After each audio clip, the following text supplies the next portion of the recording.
Una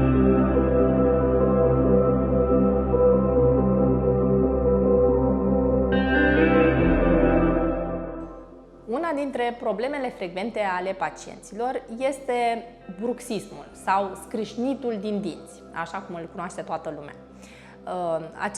Această problemă poate fi o situație temporară care să nu ridice complicații sau dificultăți, dar de asemenea poate fi și o problemă care se extinde pe ani de zile și care poate să producă leziuni la nivelul dinților. Pentru că ne putem imagina destul de ușor că niște dinți care tot timpul freacă, da, suprafețele, vor ajunge să le distrugă. Da?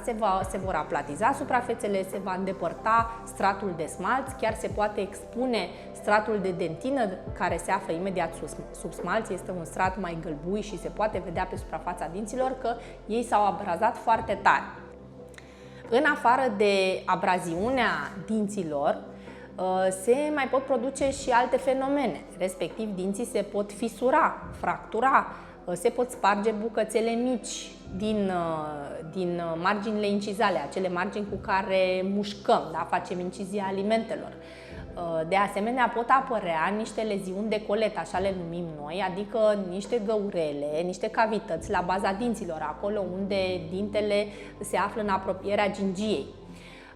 Și acelea apar tot pentru că practic presăm pe dinți, există o traumă pe care o punem pe dinți și efectiv sare smalțul, da? Este o leziune traumatică, nu este o leziune produsă de bacterii, este o leziune traumatică. Sare smalțul în bucățele foarte mici și în timp acolo se creează o cavitate.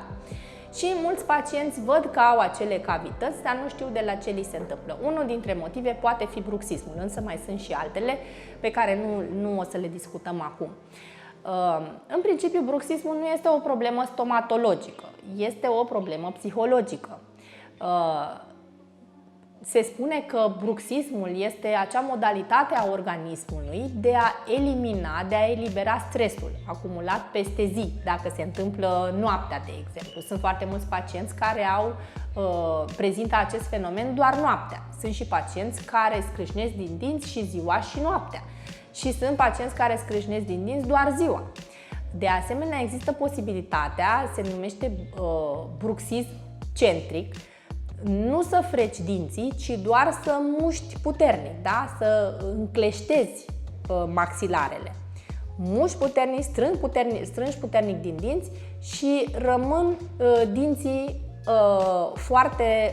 foarte încleștați. Există două tipuri de bruxism. Bruxismul centric și bruxismul excentric. Bruxismul excentric este acel bruxism în care frecăm dinții. Bruxismul centric înseamnă doar că încleștăm dinții, da? Și menținem o presiune constantă și puternică asupra lor. Ambele sunt la fel de destructive. La bruxismul centric însă sunt probleme de diagnostic de multe ori, pentru că nu se văd acele suprafețe de abraziune, dar se văd acele leziuni de colet, de exemplu, sau anumite fisuri sau anumite fracturi ale dinților. Și pacientul de multe ori nu este conștient de acest fenomen. Unii mai știu, de exemplu, că în timp ce sunt foarte concentrați și lucrează, nu știu, la calculator sau au o problemă de rezolvat, au această tendință de a strânge din dinți. Alții, pur și simplu,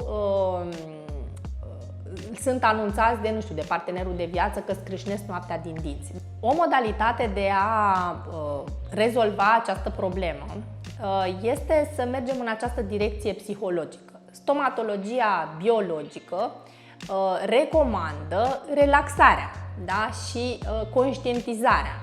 Pacientul trebuie să aibă perioade în care se poate relaxa, astfel încât corpul să nu mai acumuleze atât de multă tensiune, care apoi să se manifeste prin acest scrâșnit al dinților. Da? Și aici, la metode de relaxare, fiecare își poate alege ce își dorește, de la, nu știu, seara o baie caldă cu sare, până la o plimbare în natură, până la, nu știu, ascultat muzică, jucat cu copiii, fiecare are metodele lui de relaxare, însă ele sunt importante, pentru că bruxismul este un semn că organismul acumulează stres și se străduiește să-l elimine într-un fel sau altul.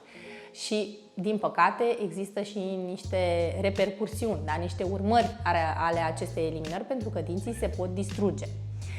De asemenea, în cabinet există și varianta, la modul clasic, există și varianta purtării unor gutiere de bruxism.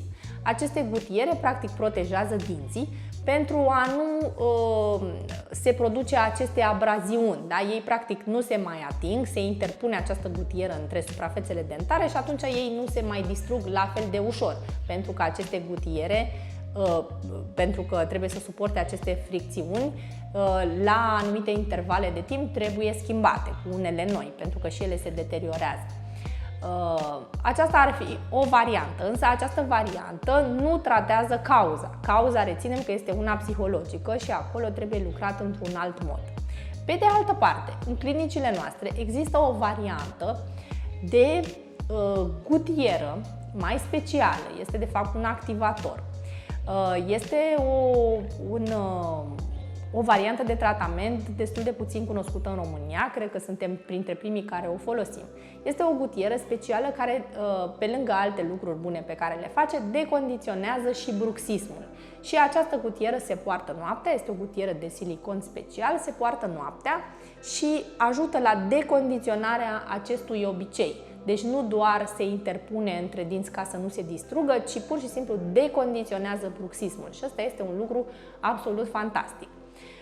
Însă nu uităm să mergem la rădăcina lucrurilor, pentru că, de fapt, stresul și tensiunile interne produc această problemă și acelea trebuie rezolvate, da? Cu ajutorul unui psiholog, alegând o metodă de relaxare, da?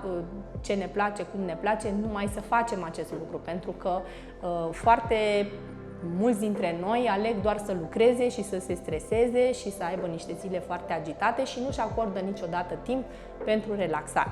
Deci reținem că bruxismul poate avea o soluție stomatologică și poate avea și o soluție psihologică. De fapt, ambele soluții ar trebui reunite, astfel încât problema să fie rezolvată și să nu se ajungă la distrucții foarte mari dentare.